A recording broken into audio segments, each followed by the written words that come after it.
Hey everyone, it's been a while since we did a 10-hour farm video on this channel, since the beta to be exact. But now, with the game released and the economy settled down, I think it's time to get back into it. Today, we're gonna do just a typical farming spot that everyone knows about, the Legion Hold. So there should be quite a lot of competition here. This video is not much about farming the best spot you can find, but it's about showing you what to do with the items you get to maximize your gold earned and get decent gold per hour even in a mediocre farming spot. And there's a lot you can do and a lot more gold you can make by doing that. Alright, let's just get started with the farming as I talk about the rest. As usual, I will start with 0 gold in my inventory and a bunch of arrows and food to last me through. So whatever gold amount you see in my bags at the end of this after I sell everything will be how much gold I made after those 10 hours. There will also be a timer at the lower left part of the screen showing how far into the farming I am, and this video will be in 2 parts. The first part will be the farming, containing any tips I gathered while farming this, and what items you can expect to see here. And the second and most important part will be the selling. I could just vendor every green and gray and just put the rest on the auction house, but there's way more you can do to maximize your gold, and that's what I'm gonna talk about in that part of the video. So,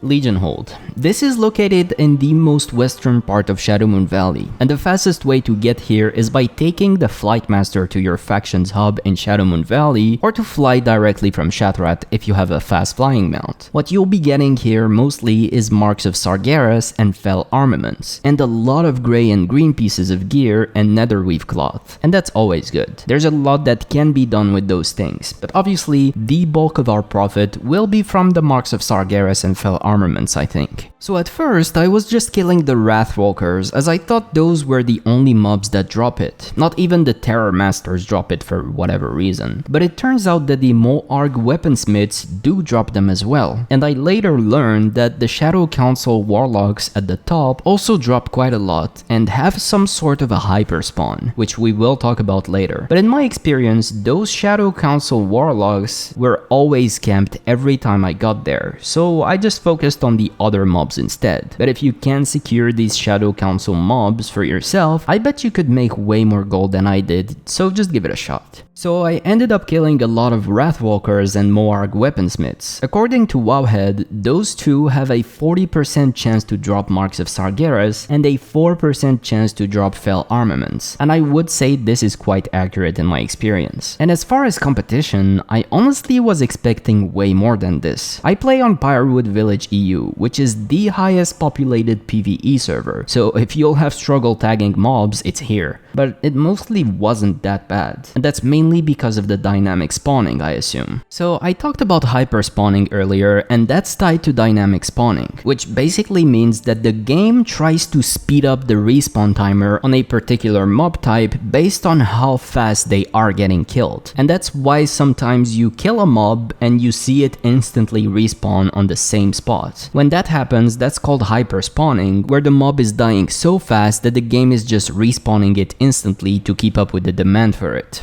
That's why the Shadow Council mobs at the top have a super fast hyperspawn. There's very few of them and they are getting killed around the clock. I also got some hyperspawning on the Wrathwalkers, but not nearly as much as I was seeing on the Shadow Council mobs. So the game respawns them almost instantly, so farming those if you're fast enough to tag them can be very good. But I chose to kill the other mobs and just turn off my brain for 10 hours instead of competing with everyone. It's just more enjoyable that way, I feel. Alright, we're getting close to the 10 hours mark. Just gonna kill the last mob here that did drop a fell armament. As you can see, we got quite a lot of stuff. I did not vendor any gray items, I just sent them all to my bank alt. Same thing with the greens and the netherweave. There's no way I could have held everything in my bank. So I sent over all the raw gold I made, and let's go over to my mage and look what the final inventory looks like. So what you see on screen is all the grays, greens, and netherweave and everything else we got, untouched. But before we do any counting, the first thing I'm gonna do is send over all the green pieces of gear to my paladin for this enchantment. enchanting. Having a character with at least 300 enchanting is something I highly recommend everyone do. You can reach 300 at level 35, so if you have a character that's level 35 or plus laying around without professions and you don't have enchanting yet, do level it on that character. Enchanting mats are worth a lot, as you will see. Not everything is worth disenchanting though. That's why you should use an add-on like TSM, Trade Skill Master, to tell you the average disenchant value of an item and compare that to its vendor value. If the disenchant value is higher, go ahead and disenchant it. If not, just vendor it. I ended up disenchanting almost everything except 5 items. That's a lot of gold that I made thanks to having an enchanter. Moving back to my mage, we're not gonna take care of the gray items. I'm just gonna vendor all of those and see how much gold that made us. So after vendoring every gray and green item, we landed on 299 gold compared to the 198 we had before. That's 101 gold worth of vendor stuff. Not too bad. The inventory starts to look more organized. We're now mostly left with what will go on the auction house.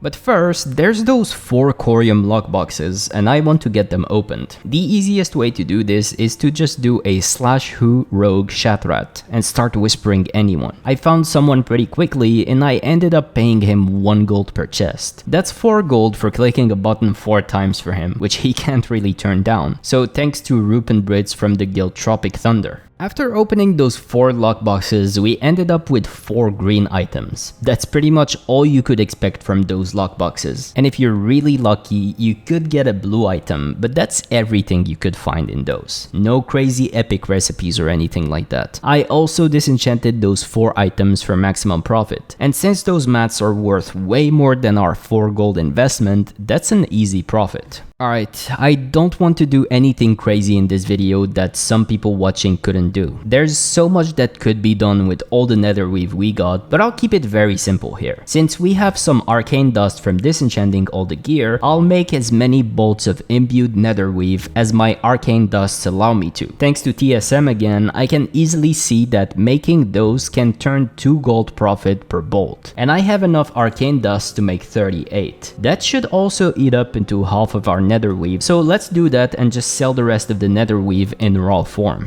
Tailoring is another profession that I strongly suggest anyone to have. You can start to see why we keep saying that professions are the bread and butter of gold making in TBC. Well, it's always been the case in WoW, but even more so in TBC, I'd say. With tailoring, you can not only make the imbued netherweave, but you could also make shadow cloth or moon cloth every 4 days. And the only requirements to do that is to be level 50 and level your tailoring to 350. Then, if you're level 68 or more, you can do the tailoring quest and make 2 special cloths instead of 1 every 4 days. Another really profitable cooldown to do is the Alchemy transmutes. I do my Primal Might transmutes every day and my shadow cloth every 4 days on my boosted level 58 mage, and I make a ton of gold that way. But obviously, to get back to the video, we're not making transmutes but bolts of imbued netherweave. At the end, we got 38 and we're left with 301 gold, 860 netherweave cloth, 532 marks of Sargeras, 31 fell armaments,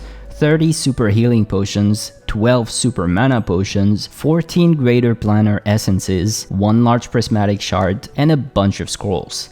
Let's now sell all of that on the auction house, and thanks to the magic of editing, we'll skip to when everything's sold. So that was surprisingly fast. In less than 16 hours, everything sold, except some useless scrolls that no one wants to buy. And it's now time for the best part, opening the mailbox. What you see here is the result of 10 hours of farming Legion Hold in Shadowmoon Valley, and spending around 1 more hour with professions. So at the end, we're left with 1,620 gold. That's about 160 gold per hour. As a conclusion, Legion Hold is obviously not the best, but it's also not too bad for just farming an open world spot for 10 hours. I could probably have made more by just focusing on the hyper spawning Shadow Council mobs, but I'm a hunter and I barely have any instant tagging abilities, so I just focused on killing the other mobs instead. As I said at the start of the video, this video wasn't as much about doing a super secret farming spot. If I did,